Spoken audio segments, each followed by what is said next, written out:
This is CGTN, China Global Television Network.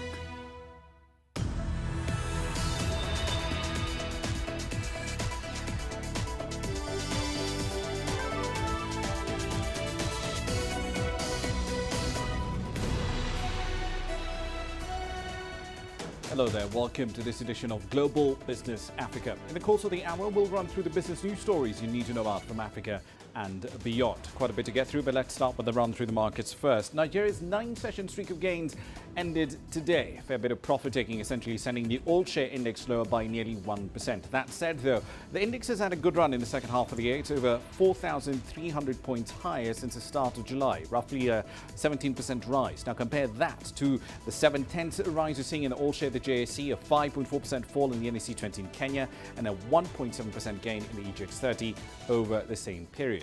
On the wider scale, though, September PMI data in Nigeria points to a slowdown in Africa's largest oil producer. The Stanbic Market PMI fell to 52.5 last month from 54.6 in August. Still expansionary, but only just.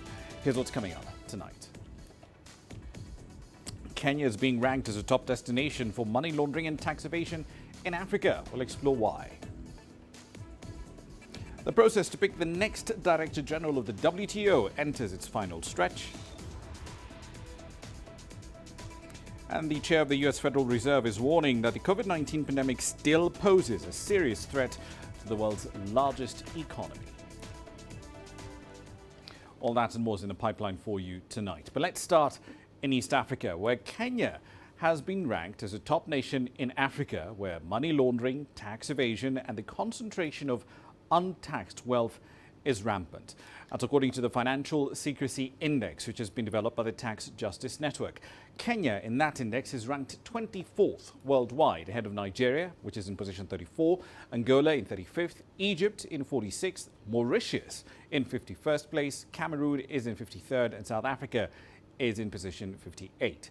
Now, UN agency also lists the world's top providers of financial secrecy as the Cayman Islands, the United States, Switzerland, Hong Kong, Singapore, Luxembourg, Japan, the Netherlands, the British Virgin Islands, and the United Arab Emirates. Kenya has also recorded the second largest amount returned as stolen assets to African countries as of January 2020. At close to $157 million, Kenya was ranked third. Libya had $129 million in assets returned to it. Nigeria, however, was well ahead at the top, $12.9 billion in recovered stolen cash brought back to Africa's biggest oil producer. Elsewhere on the continent, South Africa's largest single trade union body, COSATU, says that the country's ongoing economic crisis should not be used, in its view, to guilt-trip workers into accepting lower pay or losing their jobs. Unions in the country carried out a one-day nationwide strike on the 7th of October to highlight the harsh socio-economic conditions that workers are struggling with. The country's economy shrank at an annualized rate of 51% in the second quarter. That was the worst quarterly collapse on record, and it hit an economy which was already in a recession even before the COVID-19 pandemic arrived. South Africa's 6-month lockdown ravaged economic activity, and the central bank is forecasting a contraction of over 8% this year. Stats SA, the country's statistics agency, estimates that 2.2 million jobs were lost just in the second quarter of the year. Marches against poverty, crime, inequality, corruption and unemployment, organized by 4 of the country's trade union federations, were held in major cities across the country, including Johannesburg, Cape Town and Durban. So then let's examine this in a bit more detail with CGTN's Angelo Coppola. He joins us live from Johannesburg. So Angelo, this was a one-day event, but on balance, what did it achieve?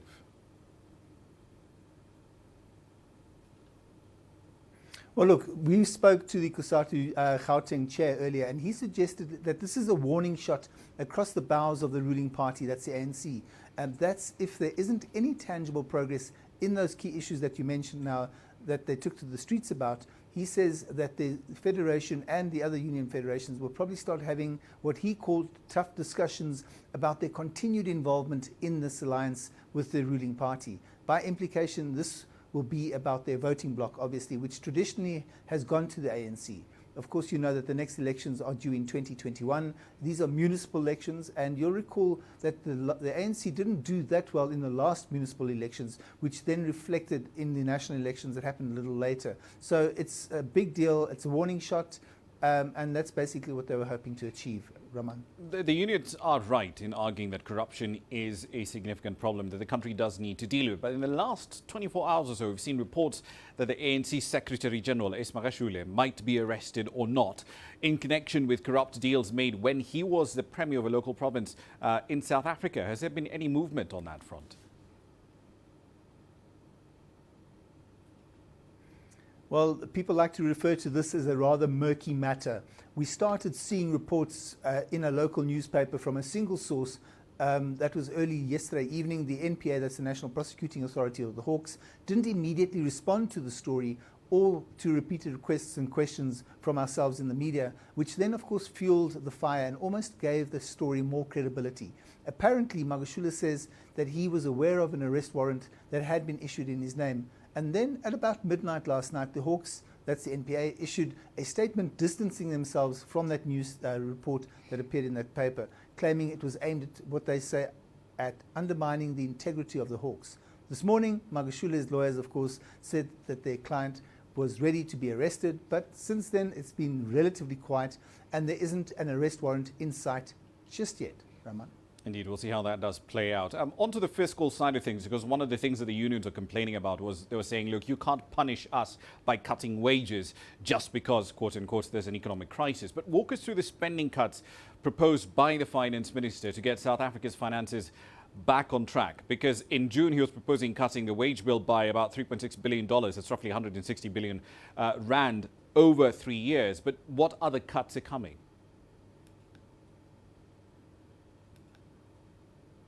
Well, look, let's just stay focused on those job cuts because we're still waiting for them to actually happen or to hear announcements about them.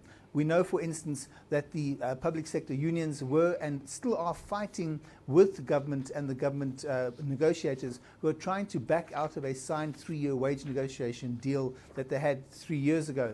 It seems at the moment that the government is relying on natural attrition and not forced retrenchments, as was expected by most analysts and commentators. The fact is the wage bill is the biggest single line budget item in the budget. We know that, of course, we know about the SOEs, we know that they're in trouble and they're looking for bailouts, but those figures, for example, that 10.5 billion that SAA wants, pale into significance or insignificance in comparison to what that state bill wage bill is. Getting rid of some of those SOEs or state-owned entities is also an option, as this will relieve that future pressure in terms of loans and guarantees.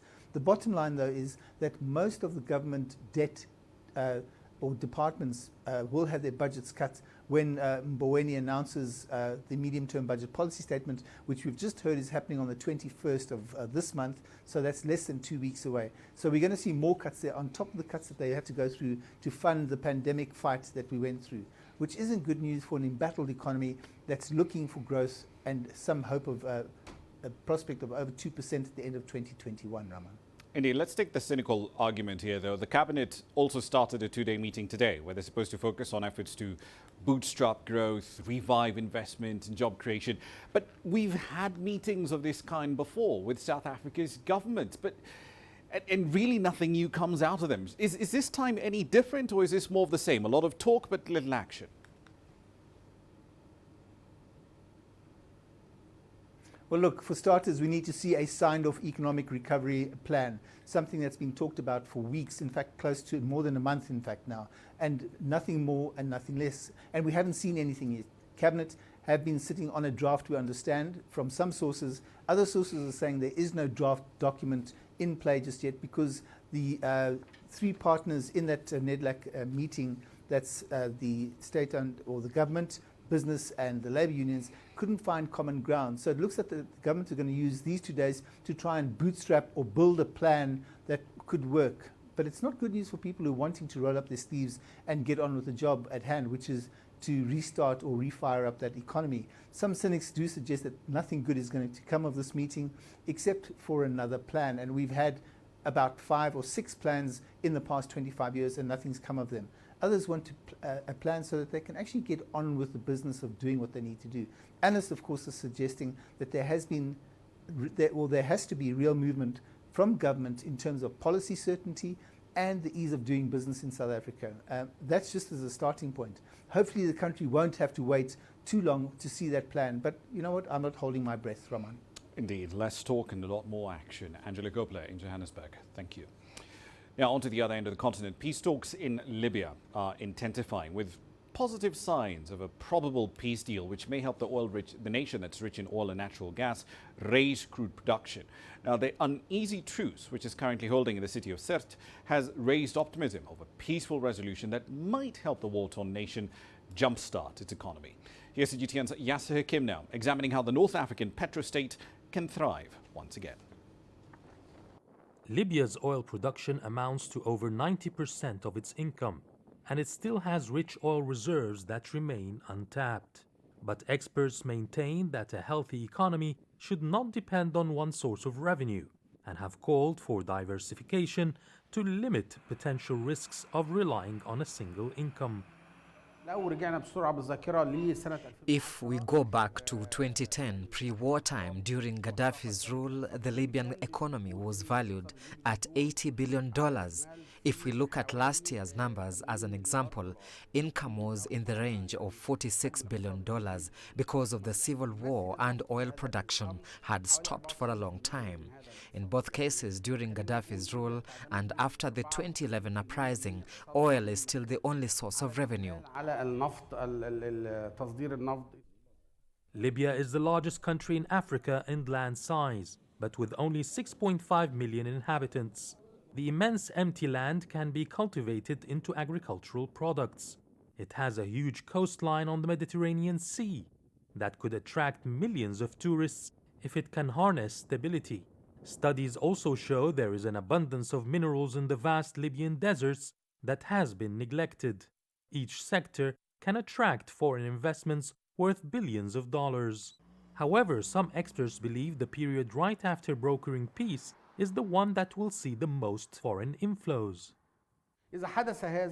Once stability is restored, there will be a stampede from foreign powers and developers to take a piece of the lucrative contracts for reconstruction of the damaged country. It is very profitable and the revenue is guaranteed because Libya is a rich nation. It can pay cash or from its huge oil reserves. There's a lot of potential in Libya, but analysts warn that an economic diversification can only be successful based on the regime in power after the ongoing civil war has been brought to a halt. Yasser Hakim for CGTN, Cairo.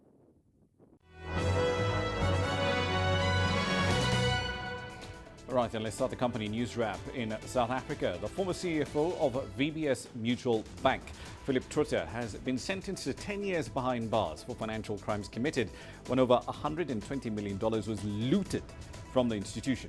Of the 10 years, 7 will see him behind bars. The remaining 3 years, however, have been suspended for 60 months. Now, Trutter entered a plea agreement with the state. That deal will see him plead guilty to some of the charges he faces, and he will become a witness for the state as well.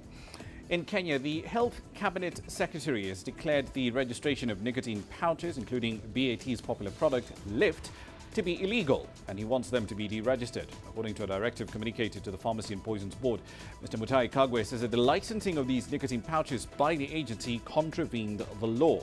The ban follows intense lobbying by parents and anti-tobacco groups to have the Health Ministry ban Lift.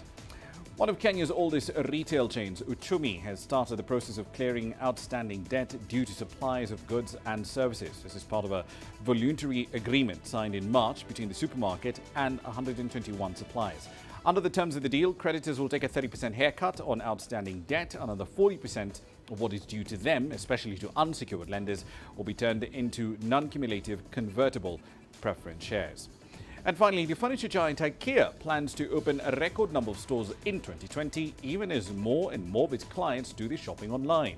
The Swedish firm and its franchisees will open 50 stores worldwide, adding to the 445 stores currently run by the brand.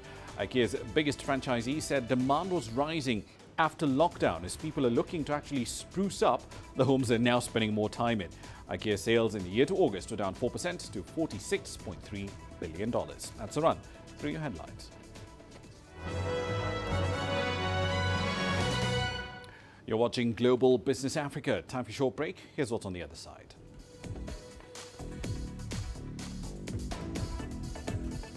The process to pick the next Director General of the WTO is now in its final stretch.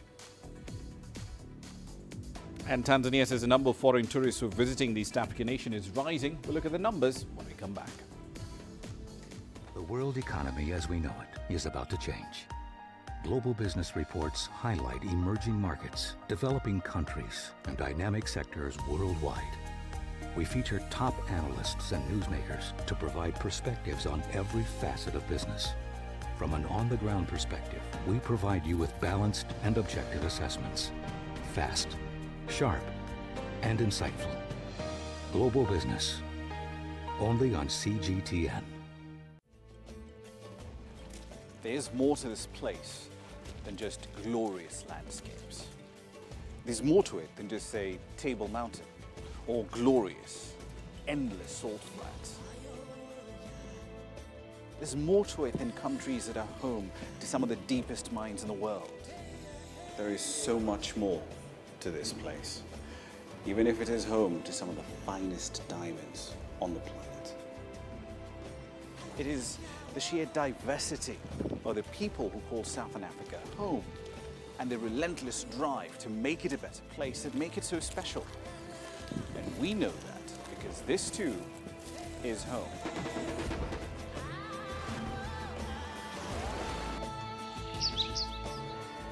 No one knows Southern Africa like we do. CGTN, see the difference.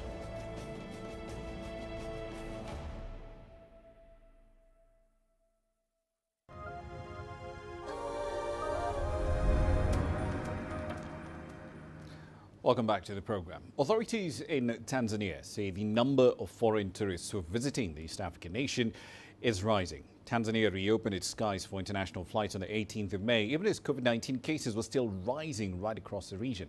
From Dar es Salaam, CGTN's Daniel Kijo explores what this surge means for the tourism sector, which is one of the country's top sources of foreign currency earnings. Tourists are slowly returning to Tanzania's national parks, once again enjoying the natural wonders which normally attract hundreds of thousands every year. It's a welcome relief for the tourism industry after months of global lockdowns and travel bans brought the sector to a screeching halt.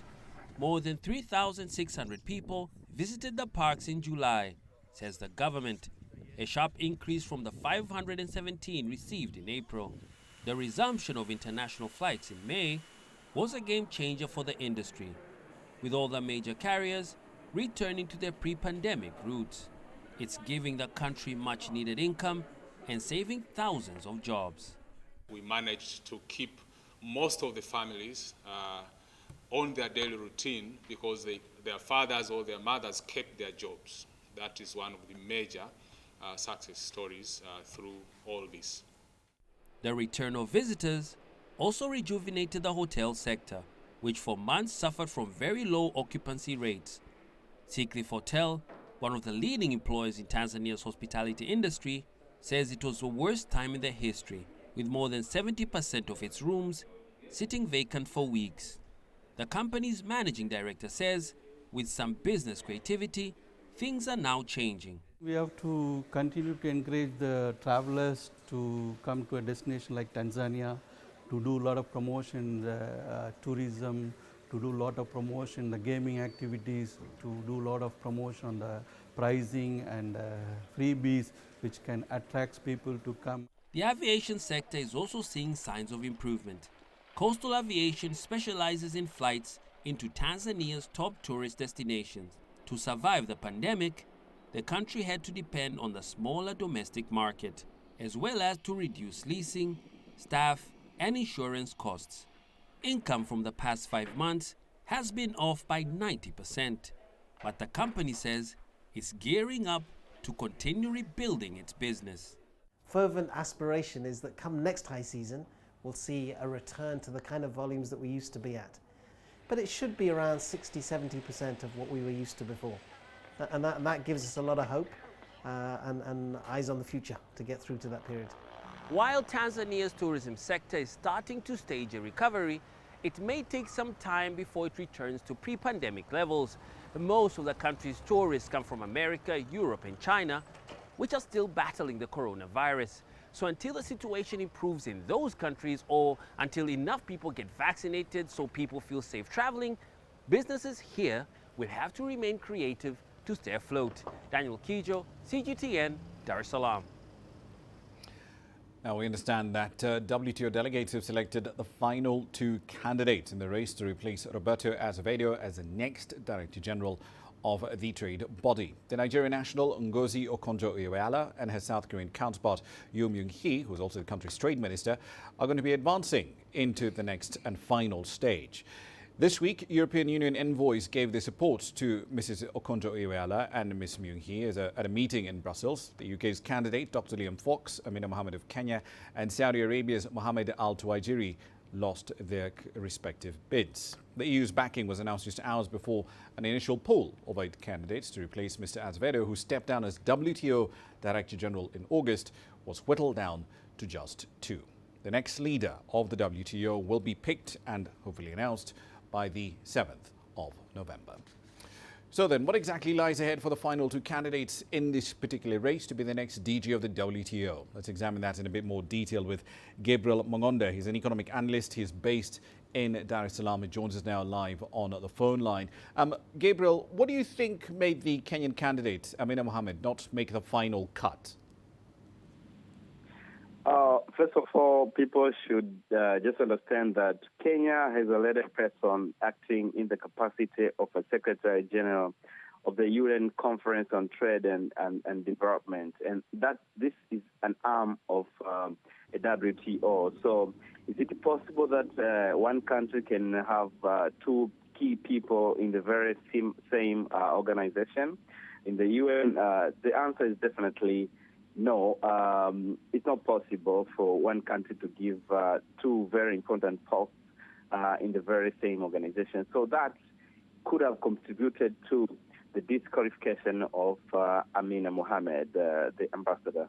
So that's just my view on this thing. But if you look at the people who have been qualified, Ngozi Okonjo and Yo from South Korea, these two seems to be the most qualified of all if you talk of trade, because Ngozi Okonjo, this lady has been leading the finance minister in Nigeria, and she has been the managing director of the World Bank, and she's been vocal in so many organizations that deals with governance at the world stage, and she has been the chairman of the World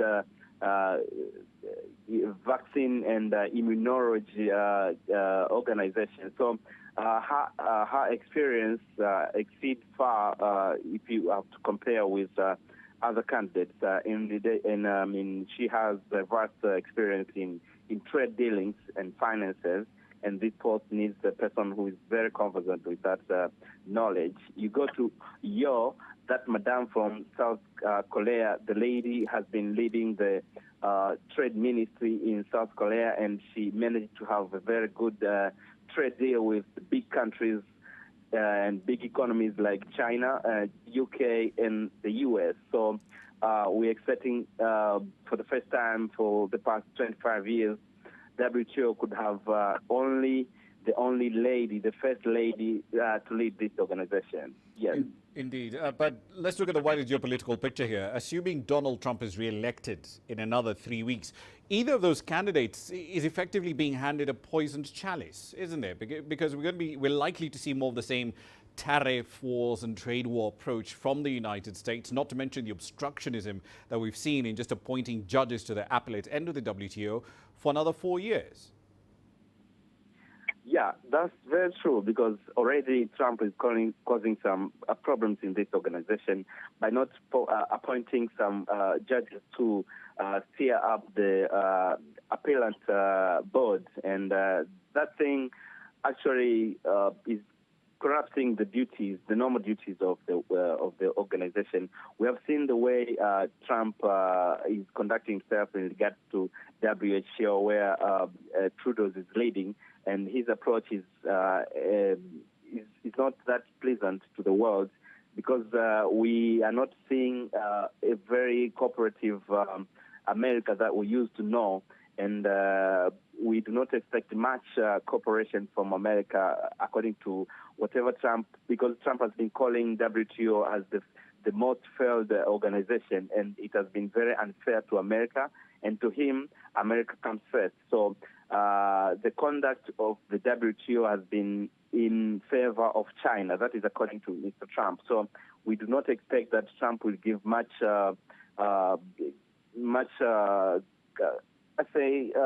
approval to these two ladies, unless they will be bending to his rules. That is when Trump could support them. So we do not expect anything different from what Trump did to WHO, to this WTO organization. Right. I'm looking for a sign of optimism here. Whoever eventually does become the Director General will be taking on an organization that, as you mentioned, has been weakened by a lack of consensus, deliberate obstruction by the current US administration. How can that successor solve that problem of the US blocking appointments of fresh judges to the WTO's Trade Dispute Tribunal, but in a wider scale also essentially make the WTO more relevant again? One thing we should understand is that this WTO is led by member states, and most of them are represented by foreign ministers and ambassadors who are sitting at the HQ. So normally the Director General of Secretary Generals of this organization have not much, to say and elect and force these member states to act. Instead, member states seems to be the boss and the governing bodies, and they are the one who decides. Now, of recent years, you'd agree with me that most countries are very protectionist. They're practicing protectionism all over the world. So this is damaging the World Trade Organization progress of trying to remove the trade barriers and try to make trade move as smooth as possible. So maybe the new the new coming Secretary General could play politics a little bit, because in these organizations there's too much politics, and one has to kind of move in a way of gathering a dialogue whereby people could agree and have a consensus on how to move forward with the trade. As you've seen, the world trade is in recession. We have moved down to 9 points as of now. So we need somebody who will be very understanding, a very diplomatic person who would be able to link these two giants in the world, America and China, sit them together and make sure that they block a very fair deal to both parties for the world to prosper. Indeed. We'll see how this plays out. Gabriel Mangondo, an economic analyst, joining us on the line there from Dar es Salaam in Tanzania. Now, let's bring you our CGTN Africa series on food production across the continent. CGTN's Lindy Ntungana has a third installment. This time they're focusing on tech and innovation in this space.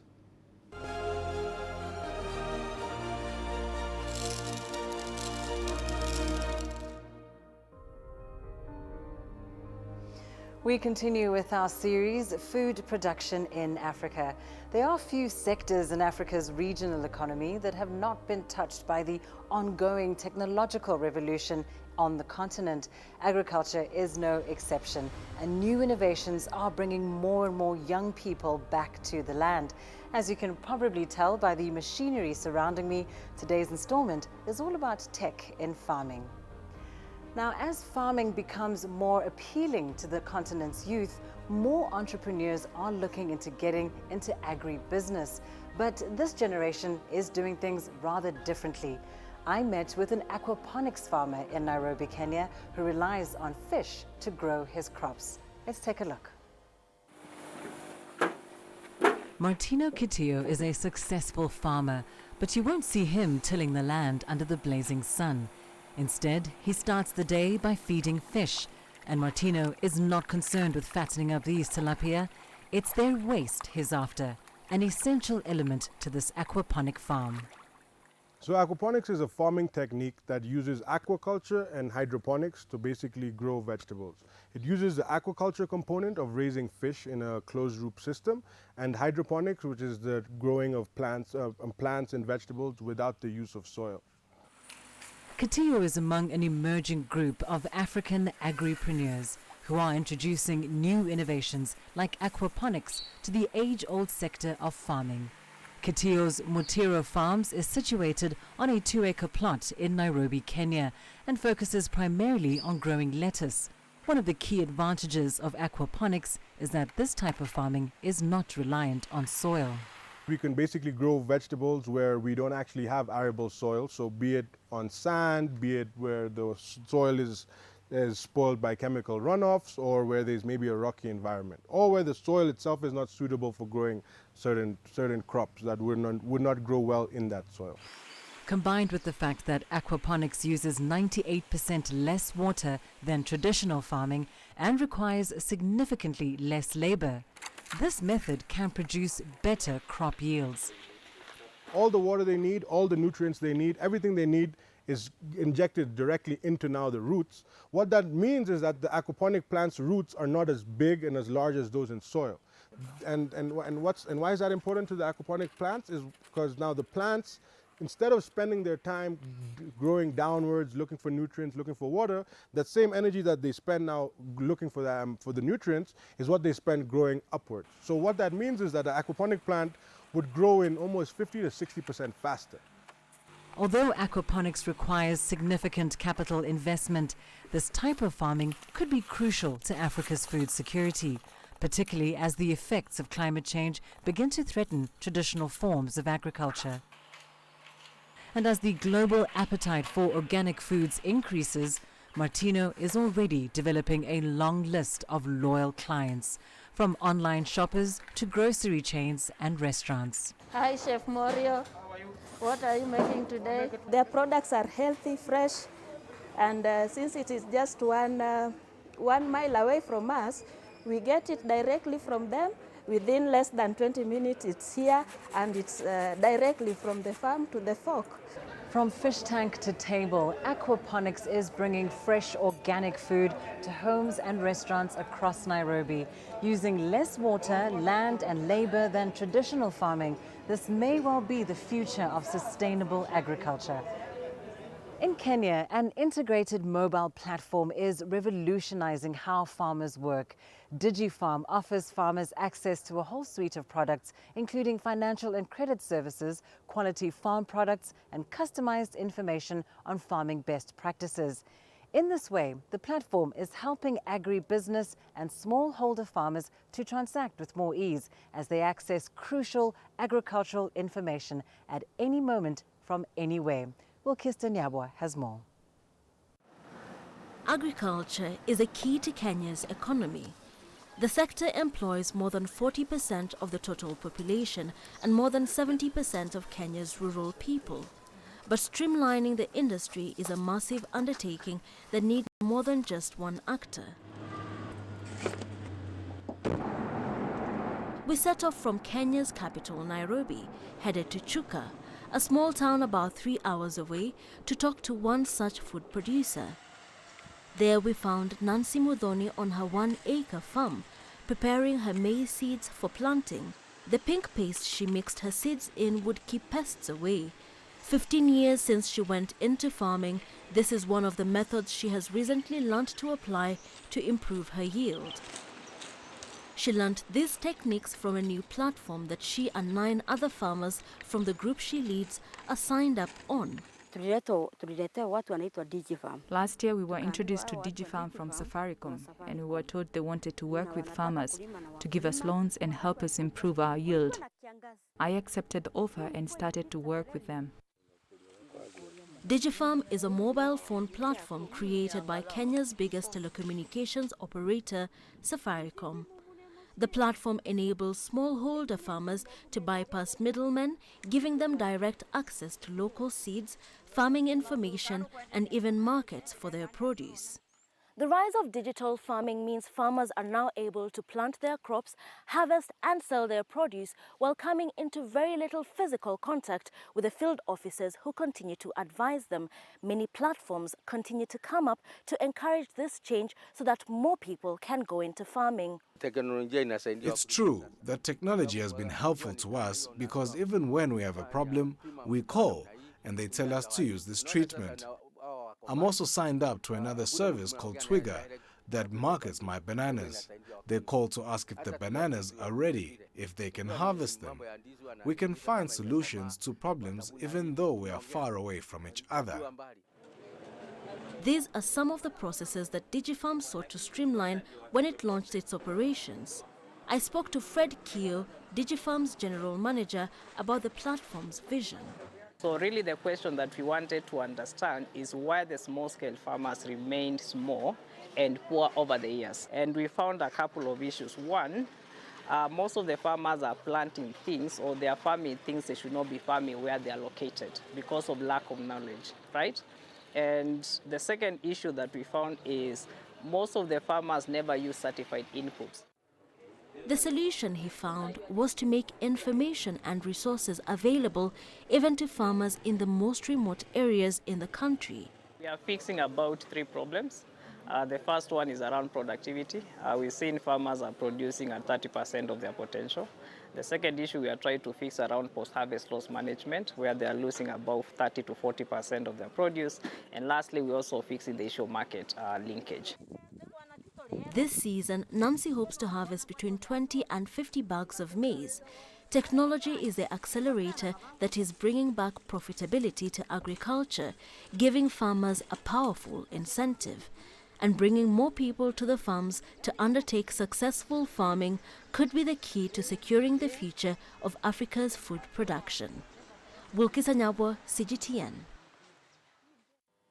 Agriculture has been identified as an important industry, not only in addressing food security, but also unemployment in Africa. The continent has 60% of the world's arable land, which provides ample opportunity for the sector to thrive. However, there are still too many barriers to entry, especially for young people. Sumitra Naidu caught up with a young farmer in South Africa who's determined to make it.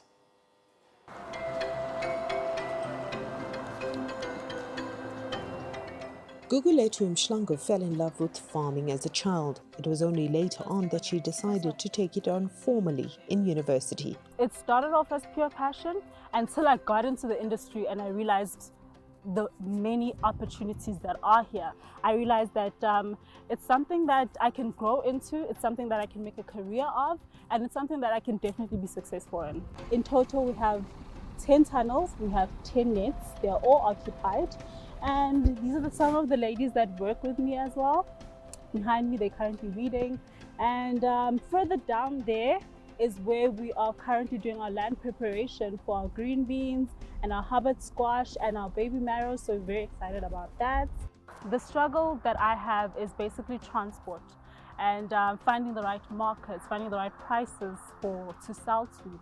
And currently, you know, with this COVID-19 pandemic, we had produce and no to sell to. The spinach was frosting because of the winter. We just had so many challenges. So now, slowly but surely, we are picking up, and I've managed to secure clients from the Joburg markets. This is the irrigation system that it's the sprinklers that we use currently, and yeah, we also need to look at getting microjets, because we only have one water reservoir, and now that I'm expanding, I also need another reservoir to meet up with the water demands. Thankfully on the fields, we are busy with the drip irrigation system. That makes it perfect because it saves the water, the little water that we have. Funding and accessing finance are still big challenges for emerging farmers. I am looking at saving, I'm looking at investing, I'm looking at applying for loans, you know, but obviously as a startup, I need to show good cash projections and financial projections that I'm able to pay. More opportunities are becoming available, but farming remains expensive because it needs resources and is labor intensive. You know, I feel like government needs to expose younger people to agriculture and make it more easier for them to access funding, to access support. Having extra skills has proved beneficial for Mshlangu. If you want to start agriculture and it's your passion, you need to know that it is a business, you know, and you need to be able to capitalize on your skills. Gugu is just 27 years old and she's already been farming for about 3 or 4 years. She is really passionate, but funding is a huge challenge, especially in South Africa. The plan is to eventually buy her own piece of land to farm. Because my lease is for 5 years. So in the next 5 years, I'm going to actually own my own farm, and I'm going to be looking at modern ways of agriculture. Because I'm young, you know, I've realized that there are faster ways to do this, and there's cooler ways to do it, like hydroponics. And it's been interesting, it's been exciting, it's been challenging, and it's been a growing learning curve for me. So it's an absolutely exciting journey. Water, a key component for agricultural production. Join us tomorrow as we explore the continent's reliance on rain and some countries' shift to irrigation. Back to you in studio. At 18:41 GMT, you're watching Global Business Africa. Time for a short break. Here's what's coming up.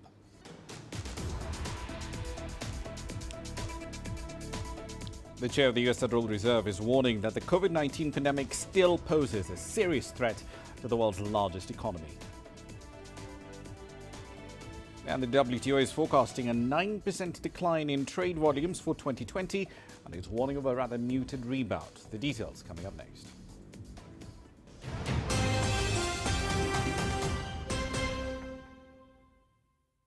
Business in Africa is at a crossroads.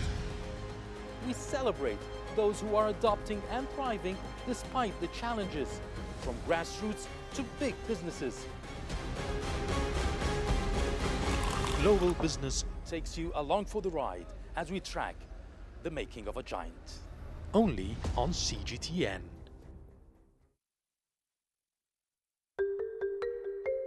How will your world change today? What happens here? What happens there? Or what you make happen for yourself? If it matters to you, it matters to us too. Your stories are the stories that need to be told. Africa Live. Find your voice. I try to not let it affect me, but there are days when it does. I'm a human being, and to see patients in a hospital bed and their family members are not there, there's no one there to hold their hand, that human touch, you know?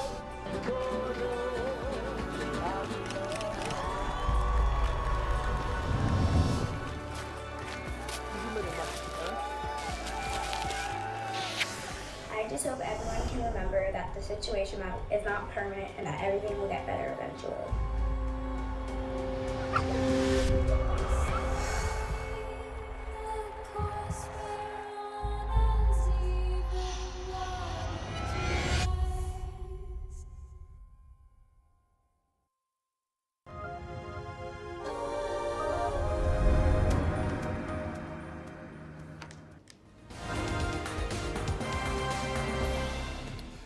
Welcome back to the program. Let's run through some of the stories making headlines at this hour. A court in Kenya has found 2 men guilty of aiding a terror attack in 2013 at the Westgate shopping complex in Nairobi, where 67 people were killed and over 100 more were injured. The third suspect, Liban Omar, was acquitted due to a lack of evidence. Sentencing for the 2 convicts will be done on the 22nd of October. Elsewhere, the Al-Shabaab militant group in Somalia has released 2 Cuban doctors abducted over a year ago. The 2, an orthopedic surgeon and a physician, were kidnapped in April 2019 in Kenya's northeastern town of Mandera. The militants also killed one of the medic's police bodyguards. A senior Somali intelligence official says the doctors were released after months of negotiations between local communities and the abductors. And finally, delegates drawn from opposing factions in the Libyan conflict have agreed on the criteria of appointing people to key government positions. They've signed an initial agreement to that effect in the Moroccan city of Bonzica. Now, the Libyans signed an agreement that will guide the appointment of heads of 7 different institutions, including the Central Bank, the Supreme Court, the Prosecution Office, the Elections Committee, and a National Auditing and Anti-Corruption Body. That's a run through your headlines.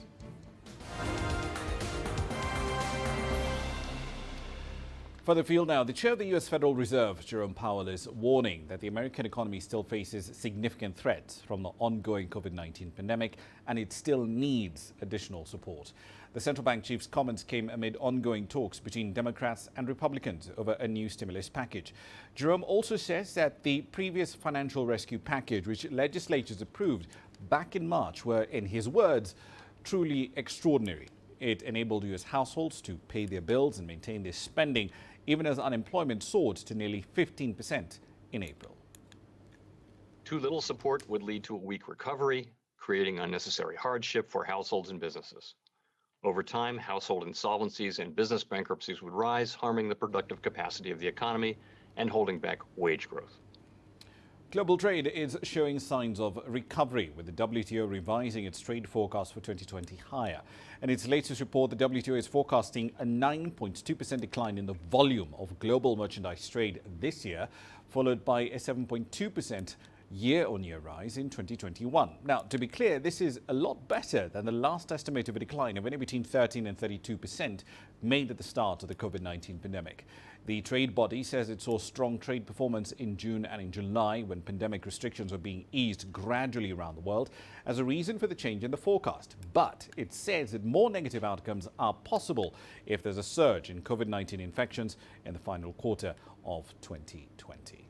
Global exports of personal protective equipment were up 49% in the first 6 months of the year, and we've estimated trade at $98 billion. And at the peak of the pandemic, China exported almost 44% of all PPE, which essentially they are face masks. Risks to the forecast are considered to be predominantly on the downside.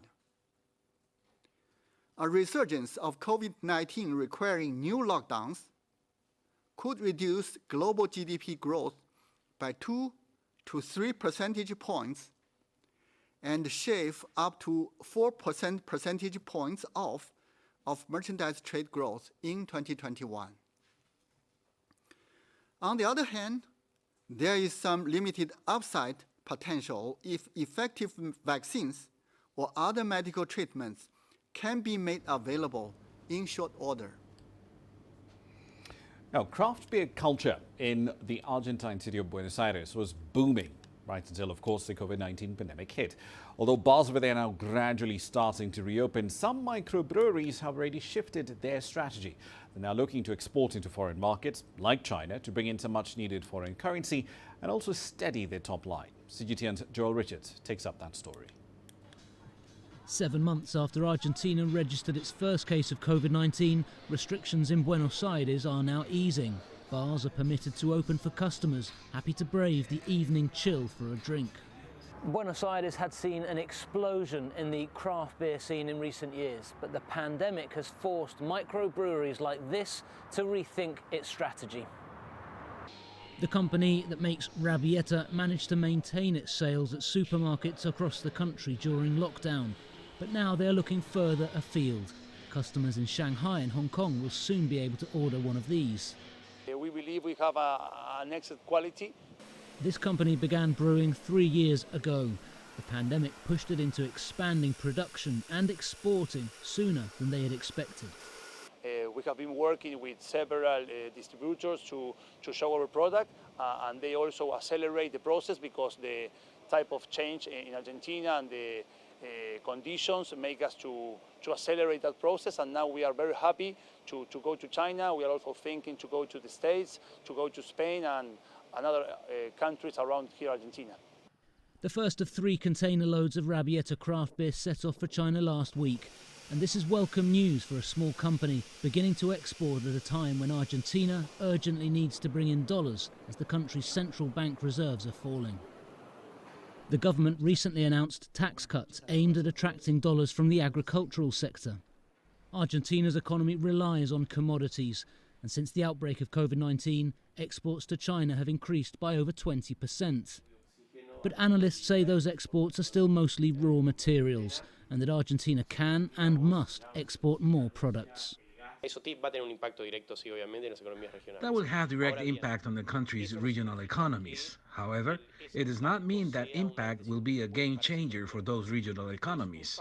This is just one more step in consolidating the country's export capacity. That is a process that still has many issues yet to resolve to allow Argentine businesses to make the most of the Chinese market. China has been Argentina's main trading partner since April. High-level Argentine officials and business leaders will attend next month's China International Import Expo in Shanghai, as both nations are eager to increase trade. Joel Richards, CGTN in Buenos Aires. All right, then a quick run through commodity prices. Local reports coming out of Nigeria are pretty interesting. They're reporting that the country aims to end crude oil swap deals in 2023. That's according to Melikari, the Group MD of the Nigerian National Petroleum Corporation, as quoted by this day. Now, the argument being made is that between the $15 billion refinery that's being built by Aliko Dangote and the refurbishment of domestic refineries, which NNPC owns and runs, ideally that should be complete by 2023, and that should negate the need for these swap deals in which Nigeria swaps shipments of crude oil for refined produce and then nets off the difference. Here's what's coming up next.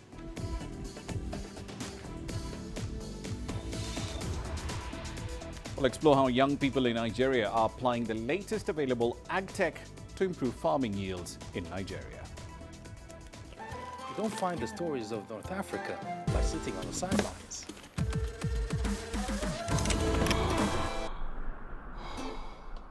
No one else will take you where we can in North Africa. And no one else will show you what it's all about. CGTN, see the difference.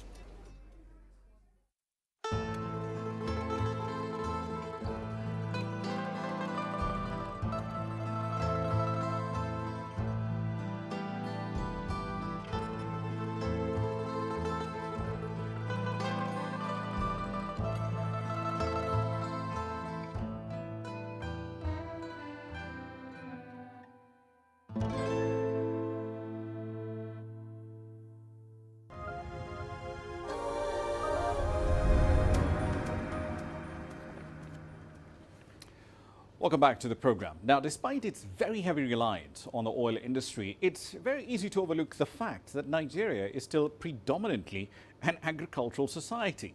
Nearly 70% of Nigeria's over 200 million people engages in agricultural production in one way or another. But the tech being used isn't exactly high-tech. Tonight, however, CGTN's Deji Badmus takes up the story of a team of young farmers who are trying to change the narrative of ag tech in Africa's most populous nation. Right in the middle of this forest in southwest Ogun State, and inside the buildings below, a young generation of farmers in Nigeria is changing the face of farming and attracting young people to a venture many of them had not always liked. And 36-year-old Peter Okoche Jr., or PJ as he's fondly called, is leading the change. It's a disruptive form of technology. It's called aeroponics, whereby the plants are grown in a soilless medium.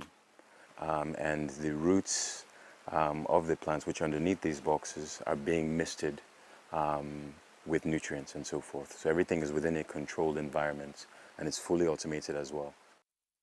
Their focal crop is yam, a very popular edible starchy tuber mainly cultivated in Africa and exported across the world. And so what we're doing in this program is saying that, okay, we know that there's a sector that currently has a value, according to the Food and Agricultural Organization based in Rome, of about $13 billion US. But with the requisite inputs, the yam subsector will grow from $13 billion to about $19 billion. And this is Nigeria alone. So what we've said is that, okay, we know also that Nigeria accounts for 60% of the global production of yam, but yet we don't have inputs such as seed. And as you know, seeds, or the lab and the seed essentially is the genesis of the agricultural sector. So what we're doing is that in conjunction with IITA, we get clean seeds, essentially from IITA, from the lab, and then we come and we transplant to the system here. Now just take a look at these leaves. Every leaf you see here is a potential tuber of yam. So to get a sense of how many tubers of yam we have here, you just have to do a count of all the leaves we have here. It's something very massive. After the propagation, what you'll see is that it will essentially form a canopy. It'll be very bush-like and so forth. And from there, we'll start vine cutting. And from the vine cutting, we'll cut these, we'll put them into polyethylene bags and with a nutrient solution, and they'll stay in there for about a month. And essentially what it is that because, you know, this is in a controlled environment, we're taking them out and saying, okay, we're preparing you for a month to get used to the external elements. And they'll be there for a month, and then we eventually take them to the field. This is the field where they are brought and planted into the soil so the seeds could develop fully. One of the smallholder farmers who's been using the yam seeds from the aeroponics farm is Awofe Ademola. He's been into traditional yam farming all his adult life and says the yam seeds from the aeroponics farm have seen his output more than double and safe from pests. There's a lot of difference between the two methods because the new method doesn't get infected by pests and it doesn't change color like the traditional planted yams. Habibat Umar is the only female in the group. She's one of those overseeing the day-to-day running of the smart farm. She says she's fascinated by the whole idea of it. One of the things that fascinates me most is the fact that we can go all year round producing food. Everybody wants to eat all the time. You don't want to wait for when the rain is here. And so the fact that we can provide the food all year round, it's everything to me. Even though all may seem fine, PJ and his team are battling familiar challenges to keep their operations running. More attention needs to be given to the sector. There needs to be more financing put in place. We need to have adequate land laws in place and to ensure that, we can optimize all the arable land that we have and so forth. There needs to be insurance. We need to have better road networks. Power is a major impediment as well. Essentially we have our own solar system, as well as the fact that we also have a generator as well for backup. PJ and his team are setting themselves up as role models for young people. In a country where youth unemployment is high, they are hoping to inspire many within their age bracket to take to their kind of farming technique. We need women to even join this chain. We've gone past the stage of waiting for men doing it. My message for the youth is saying that, listen, with the use of technology and disruptive methods such as this, essentially you can run your farm on your laptop, on your computer and so forth and everything. It's all automated. So essentially this makes agriculture cool. Deji Badmos, CGTN, Abeokuta, Southwest Nigeria. All right, then a quick run through some currencies as we wrap up the program. Nigeria's naira on the official market anyway has been gaining a little bit since the start of July. It's up about 1% against American dollar to around 385. It started this half of the year at around 388 or so. Moody's also changed the outlook on Tunisia to negative, even as it confirmed the country's B2 rating. The ratings agency makes the argument that the country's foreign currency buffers have been fairly resilient. That's providing a much-needed backstop for debts due next year. But the negative outlook is being driven by challenges in implementing the fiscal consolidation and economic reforms that are deeply needed in the North African state.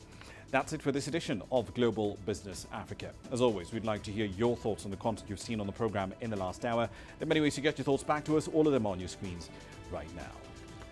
I'm Ramah Nyang in the Kenyan capital, Nairobi. Thank you for your company in the last hour. The World Today is up next from Washington, D.C.